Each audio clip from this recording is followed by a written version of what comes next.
Hello guys, welcome to my channel. अभी हम आज का जो मार्केट है उसको जानने की कोशिश करेंगे। आज जो 8 तारीख का मार्केट है हमारा फ्राइडे का, उसके अंदर मैं आपको कंटिन्यू ये बोल रहा हूँ कि एफआईआई जो अपनी रणनीति अपनाती है उसको हमको समझना बहुत ज़रूरी है।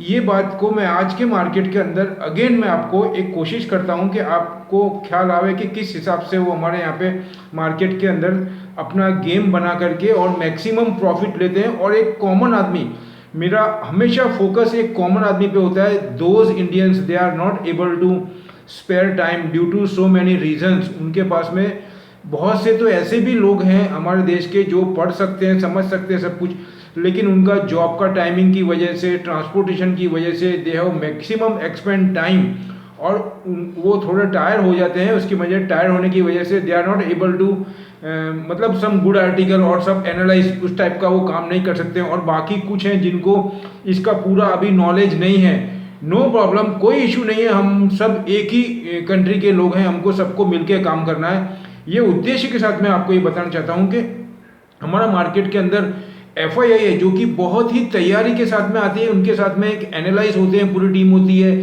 विथ फुल मनी पावर आते हैं। और एक मतलब एक जिसको बोलना चाहिए कि एक उनके अंदर आप देखेंगे तो एक से बढ़कर एक एक्सपर्ट्स होते हैं जो कि पूरी दुनिया की जानकारी रखते हैं। अब मैं आपको पूरे विश्व की बात में काफ़ी वह कर चुका हूँ, आपको वो बात पे नहीं जा करके सीधा मैं आपको मतलब आज के इंडेक्स के ऊपर लेके आना चाहता हूँ जो मार्केट हमारा है। अगर मैं आपको डैशबोर्ड की बात करूँ तो हमारा मार्केट आज सुबह आपने देखा होगा, मार्केट थोड़ा लगभग 200 सवा 200 पॉइंट 150 पॉइंट प्लस में खुला। उसके बाद में सस्टेन बाइंग होता गया।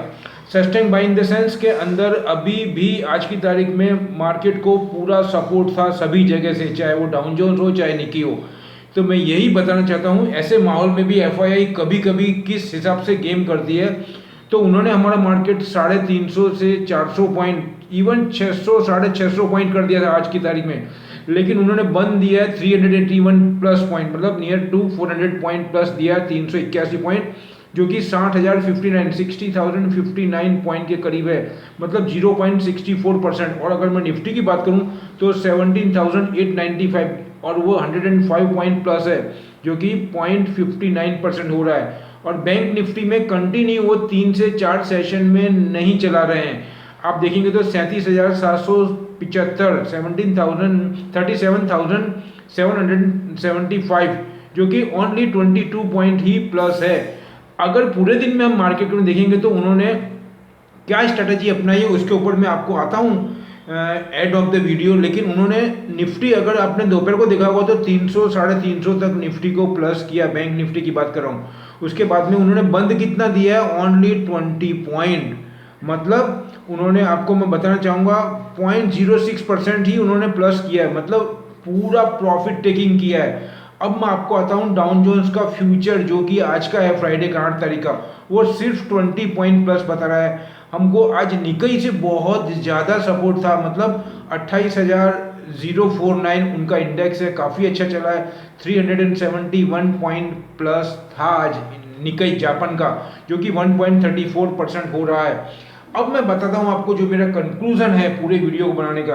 तो अभी मैं आपको उसके पहले और भी कुछ बताना चाहूँगा। उसके अंदर जो मैंने स्क्रिप्ट लिखी है वो मैं आपको शेयर करना चाहता हूँ। ये जो इंडेक्स हमारा अभी आप देख रहे हैं 381 पॉइंट बढ़ाया है, वैसे तो बहुत ज़्यादा, अगर आपने गौर किया होगा ये मार्केट को, अगर हम बिटवीन द मार्केट और पूरा हमारे फ्रंट ऑफ द स्क्रीन देखेंगे तो ही हमको ख्याल आएगा। सुबह आपको याद होगा कि जो मार्केट को जब बाय किया उन्होंने, तो मैं आपको बताता हूँ, जैसे कि हिंडाल्को हुआ, फिर उसके बाद में हिंडाल्को के बाद में ट्यूब इन्वेस्टमेंट, फिर आपके इमामी और टाटा केमिकल, फिर टाटा स्टील, अशोक लेलैंड और Tata motor, Adani enterprise, Adani port, Adani green, इस टाइप की कंपनियां सब बहुत ज़्यादा अप थी। अब मैं क्या बोलता हूँ, तब उन्होंने क्या करा, धीरे से तब 40 रुपीज़ अप था टीसीएस, मतलब टीसीएस टाटा कंसल्टेंसी सर्विस जो है वो सिर्फ 40 रुपीज़ था, और रिलायंस सिर्फ 10 रुपीज़ या 15 रुपये ही ऊपर था। बाद में रिलायंस को वो 20 25 30 रुपये ले गए, और फिर जब उन्होंने टीसीएस को 90 रुपीज़ किया तब रिलायंस को वो लेकर के आ गए 5 रुपये या 10 रुपये के ऊपर। आप सोचिए किसी भी आदमी को ये कल्पना नहीं होगी, चाहे DII हो चाहे कोई भी हो, उनको ये अंदाज़ा लगाना बहुत मुश्किल होगा कि अभी क्या रणनीति अपनाएगी। दूसरा मैं यहाँ पे कुछ ऐड करना चाहूँगा कि between the market FII minimum 2 times उनकी 5 से 7 मिनट की मीटिंग लेते हैं। वो वेरी शार्प मीटिंग होती है उनकी, बहुत ही एग्रेसिव होकर के काम करते हैं। इसीलिए मैं आपको बताना चाहता हूँ, मार्केट को सुबह आपने देखा होगा, उसके बाद में जब 40-50 पॉइंट TCS था और 41 रुपये 20-30 रुपये रिलायंस था, उसके बाद में उन्होंने क्या करा है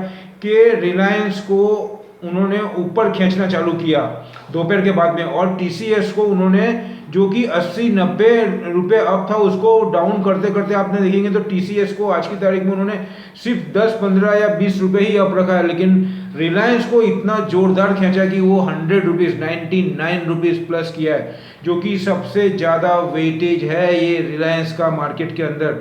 3 कंपनी के नाम लूँगा मैं आपको, रिलायंस, TCS और भारती एयरटेल। अगर ये 3 कंपनी में से कोई भी कंपनी को अगर वो 100 रुपीज़ बढ़ा दे तो समझने का कि कम से कम 400-500 पॉइंट तो मार्केट वो अकेले के दम पे ही बढ़ जाएगा। कहने का मतलब ऐसा है, तो जब एक एक स्क्रिप्ट 200-200, 250-250 पॉइंट अप करेगी तो मार्केट क्या होगा, अगर सब अप कर देंगे तो TCS को भी तो हमारा मार्केट यहाँ पे 1000 पॉइंट अप हो जाएगा।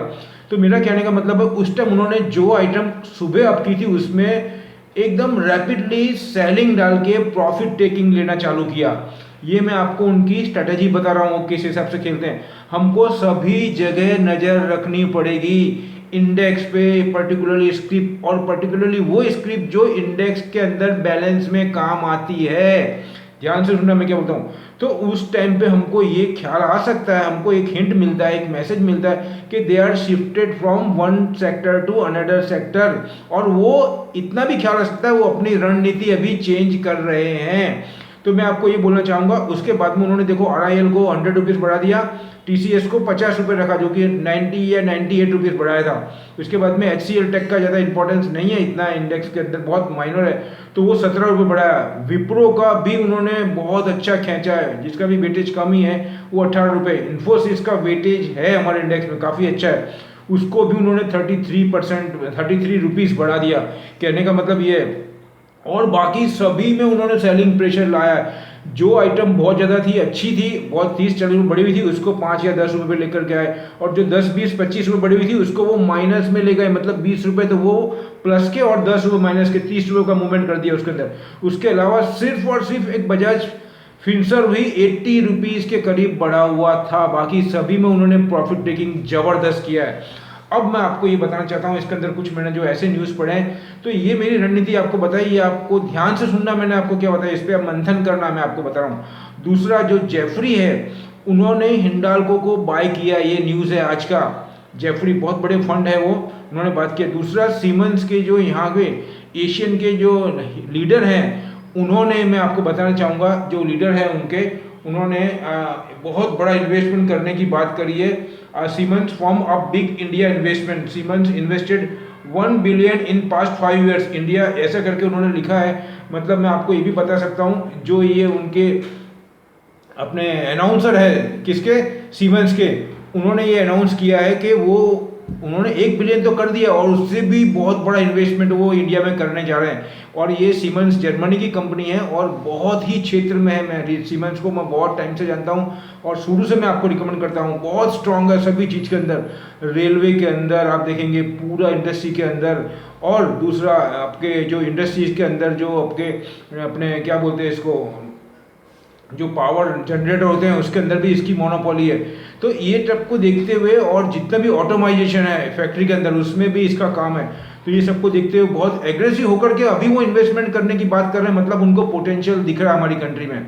और मैं आपको फिर बताऊंगा, मैंने 2 वीडियो बना करके नेगेटिव डाले हैं, वो सिचुएशन एक अलग थी, ये सिचुएशन आज हमारी गवर्नमेंट ने भी बहुत ही पॉजिटिव डेटा रिलीज़ किया है, जो कि हमारा इंडस्ट्रियल ग्रोथ था उसको, जो डेटा है उसमें 5 से 10 एजेंसी उन्होंने फॉर द फर्स्ट क्वार्टर की बात करूं मैं आपको और सेकंड क्वार्टर की, तो उसके अंदर अबाउ 80% से 18%, 18% से लेके 22 से 23% ग्रोथ बताया। उसमें HDFC भी आ गई, एक्सिस बैंक भी आ गई आपके, फिर प्राइवेट एजेंसी भी आ गई, और भी जो एजेंसीज है जो कि इस तरीके का एनालाइज करते हैं, उन्होंने सभी एजेंसियों ने डिक्लेयर किया, उसमें मिनिमम 18% और मैक्सिमम 23% तक का ग्रोथ बताया है। और पूरा साल की अगर मैं ग्रोथ की बात करूं तो हमारे कॉमर्स मिनिस्टर ने अबाउ 9.5% बताया पूरे साल का ग्रोथ, मतलब 21-22 की मैं बात कर रहा हूं। तो ये बहुत ही एग्रेसिव है, बहुत पॉजिटिव है। उसी को देखते हुए फॉरेन के लोग बहुत एग्रेसिव होकर के इन्वेस्टमेंट कर रहे हैं। लेकिन इसमें कुछ ऐसे पॉइंट भी हैं जिस पे हमको ध्यान देना पड़ेगा, जो कि फेड का मैटर है। उसके ऊपर मैं नहीं जाना चाहूँगा, मैं आपको रिक्वेस्ट करूँगा आप मेरे कल के वीडियो देख सकते हैं, उसमें मैंने फेड का पूरा स्ट्रेटेजी बताया है, फेड ने क्या बोला है, क्या स्टेप लेने वाले हैं, क्या हो सकता है, किस तरीके से हमको कॉशियस होकर काम करना है, वो बातें मैंने पूरा डिस्कस किया है। तो उसको मैं इसमें मतलब ऐड नहीं करना चाहता। तो मैं आपको रिक्वेस्ट करूँगा जो नए आए हैं वो प्लीज़ उसको देखें, जिससे कि उनको ख्याल हो, क्योंकि हमको दोनों पहलुओं को साथ में लेकर के चलना है। तो अभी आपको मैंने सीमेंस का बता दिया।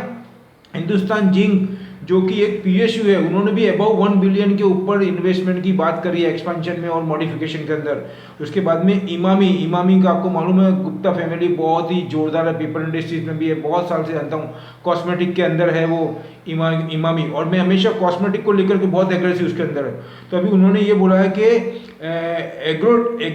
Emami Agrotech eyes 25,000 crore turnover by 2025, मतलब जो इमामी ग्रुप बहुत बड़ा है, उसके अंदर पेपर भी है। तो जो एग्रोटेक की जो मतलब उन्होंने टारगेट दिया है 2025 तक उनका टर्नओवर 25,000 करोड़ के भी ऊपर जा सकता है। ये बहुत ही एग्रेसिव, मतलब एक बहुत पॉजिटिव साइन है।